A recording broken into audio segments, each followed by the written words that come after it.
কোরবানি অর্থ হল কোনো অন্যায়কে ত্যাগ করে কামনা বাসনাকে নিয়ন্ত্রণ করা। কিন্তু দুর্ভাগ্য বিষয়ে আমাদের দেশে আমরা লোভ লালসা করে এমনভাবে চলছি যে সামাজিক কাঠামো ভেঙে যাবে এমন একটা অবস্থা। এই অবস্থায় আমরা চাই আমরা সবাই মিলেমিশে সুন্দর একটা জীবন করতে।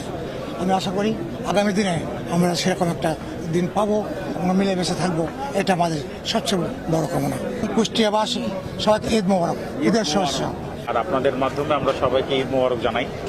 আর আজকে যেহেতু হলো ঈদুল আজহা, সবাই কুরবানি করবে, সবাই যাতে ঠিক মতো নির্ধারিত স্থানে যাতে কুরবানি করেন সেই বিষয়ে আপনাদের মাধ্যমে সবাইকে আহ্বান জানাচ্ছি।